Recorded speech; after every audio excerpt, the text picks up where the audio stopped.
Students, how are you? I am doctor Alka Pathak. आज मैं BEd second sem के method से रिलेटेड, क्योंकि मेथड अलग अलग होती है लेकिन मेथोडोलॉजी में जो कॉमन टॉपिक होते हैं सबको सेम होते हैं।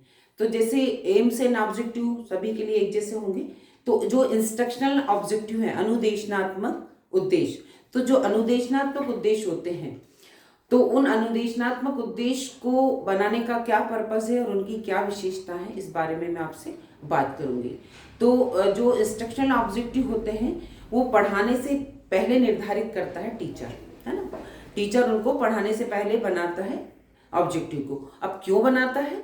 जब पढ़ाने के बाद वो देखता है कि ये ऑब्जेक्टिव अचीव हुए कि नहीं हुए, इसका ही पर्पस रहता है। पहले वो बनाता है ऑब्जेक्टिव कि बच्चे संज्ञा की परिभाषा बता सकेंगे, बताया नहीं अभी, तो पहले वो बनाता है, उसके बाद फिर पढ़ाता है। पढ़ाने के बाद वो अचीव होता है कि नहीं, है रिकैप्चुलेशन क्वेश्चन में जब क्लास में क्वेश्चन करता है तब वो देखता है कि बच्चों को मेरे पढ़ाने के बाद ये सब चीजें आई कि नहीं आई। तो ये होते हैं इंस्ट्रक्शनल ऑब्जेक्टिव्स। फिर इसकी क्या विशेषताएं होती हैं? उसकी ये विशेषता है कि ये स्पष्ट होना चाहिए, क्लियर होना चाहिए, है ना।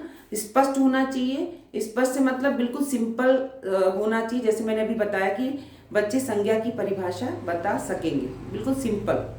फिर ये मापन योग होना चाहिए, मेजरेबल होना चाहिए, मतलब मापन योग होना चाहिए कि हम इसकी टेस्टिंग भी कर सके कि अगर हमने पढ़ाया है तो ये ऑब्जेक्टिव बाद में बच्चों से टेस्ट के द्वारा या पूछ के हम इसको देख भी सकते हैं कि अगर बच्चे ने याद किया है या हमने पढ़ाया है तो ये इसको आया कि नहीं आया। तो ये मापन योग होना चाहिए। फिर छात्र केंद्रित ऑब्जेक्टिव जो हम बनाते हैं वो शिक्षक केंद्रित नहीं होना चाहिए, छात्र केंद्रित होना चाहिए कि उसको आ रहा है कि नहीं, वो दो चीजों में अंतर कर पा रहा है कि नहीं, वो एग्जाम्पल दे पा रहा है कि नहीं दे पा रहा है। तो हमको छात्र को ध्यान में रखते हुए हमारे इंस्ट्रक्शन ऑब्जेक्टिव बनाना चाहिए। फिर संक्षिप्त, तो ये बहुत लेंदी और बड़े नहीं होना चाहिए, ये बिल्कुल छोटे छोटे और संक्षिप्त होना चाहिए कि बच्चे फटाफट उसको हमारे ऑब्जेक्टिव को अचीव कर पाए ताकि हम उससे उनका अचीवमेंट देख पाए। ओके, तो ये कुछ मैंने आपको ऑब्जेक्टिव बताए। अब मैं बताऊंगी कि ब्लूम का वर्गीकरण कैसे, इनको ऑब्जेक्टिव को हम ब्लूम के वर्गीकरण के अकॉर्डिंग बनाते हैं। ठीक है, तो जो मैं पहले भी आपको पहले वीडियो में मैं आपको ब्लूम टैक्सोनॉमी बता चुकी हूँ। अब मैं थोड़ा शार्ट में आपको बता रही हूँ कि ब्लूम ने जो अपना वर्गीकरण करा है ब्लूम टैक्सोनॉमी में, तो उसने 3 डोमेन बताए हैं, कॉग्निटिव, एफेक्टिव और साइकोमोटर, ज्ञानात्मक, भावात्मक और क्रियात्मक। उसने 3 डोमेन बताए हैं। तो जो भावात्मक ज्ञानात्मक होता है, जो डोमेन ज्ञानात्मक मतलब होता है कि जो हमने आज टीचिंग किया, जो पढ़ाया, तो वो बच्चे ने कितना ज्ञान हुआ उसको, तो उसमें हम देखना चाहते हैं कि ज्ञान, बोध, संश्लेषण, विश्लेषण, प्रयोग और मूल्यांकन, हम ये 6 चीजों को उसमें देखते हैं। कहाँ पर? कॉग्निटिव डोमेन में, ज्ञानात्मक पक्ष में हम इन डोमेन को देखते हैं कि ज्ञान हुआ कि नहीं, बोध हुआ कि नहीं, कुछ प्रयोग कर सकता है कि नहीं। ठीक है। दूसरा है भावनात्मक।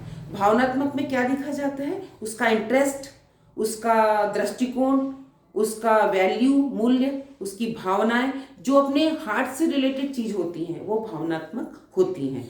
फिर है क्रियात्मक, साइकोमोटर। तो क्रियात्मक में हम क्या देखते हैं? क्रियात्मक शब्द से ही समझ में आ रहा है कि क्रियात्मक में हम क्या देखते हैं, शारीरिक जो भी क्रिया होती है, जैसे कोई फिजिकल एक्टिविटीज या कोई गतिविधि या योगा या प्राणायाम या कोई रेस करना, मतलब क्रिया से संबंधित, शरीर के कौशल से संबंधित जितनी गतिविधियां होती हैं वो क्रियात्मक पक्ष में आती हैं। तो ये मैंने तो आपको ब्लूम के 3 डोमेन बताए। फिर एक उदाहरण द्वारा मैं ये 3 डोमेन को आपको, जो पहला डोमेन है कॉग्निटिव डोमेन, उसको मैं एक उदाहरण द्वारा बता रही हूँ आपको। जैसे आज मैं क्लास में प्रकाश संश्लेषण पढ़ा रही हूँ बच्चों को, है ना। तो ज्ञान में मैं उसको क्या क्या बता पाऊंगी, है ना। तो ज्ञान में मैं उसको क्या बता पाऊंगी, ज्ञान में मतलब क्या अचीव करना चाहूंगी, ज्ञान में कैसा ऑब्जेक्टिव बनाऊंगी कि बच्चे प्रकाश संश्लेषण की परिभाषा बता सकेंगे, बच्चे प्रकाश संश्लेषण की परिभाषा लिख सकेंगे। तो ये मैं ज्ञान में बताऊंगी। बोध में क्या बताऊंगी मैं कि वो कोई प्रोसेस करके प्रकाश संश्लेषण की कोई प्रक्रिया या कोई एक्सपेरिमेंट करके हमको या प्रकाश संश्लेषण की प्रक्रिया की व्याख्या कर पाएंगे, ये हम बोध में बताएंगे। प्रयोग में क्या बताएंगे हम कि छात्र प्रकाश संश्लेषण का जो प्रयोग है, एक्सपेरिमेंट करके हमको दिखाएंगे क्लास में, है कि पौधों के लिए धूप बहुत जरूरी होती है।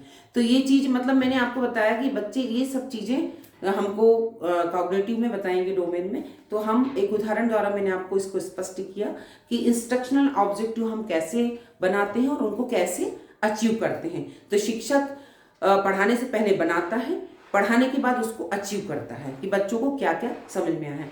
तो आज मैंने आपको अनुदेशनात्मक उद्देश्य के बारे में डिस्कस किया कि क्या होते हैं, उनका कंसेप्ट एंड उसका विशेषताएं और वर्गीकरण आपको बताया। आप 5 नंबर के क्वेश्चन में शॉर्ट में लिख सकते हैं और 10 में आप डिटेल में सब चीज़ें लिख सकते हैं। आज के लिए इतना ही। Thank you so much.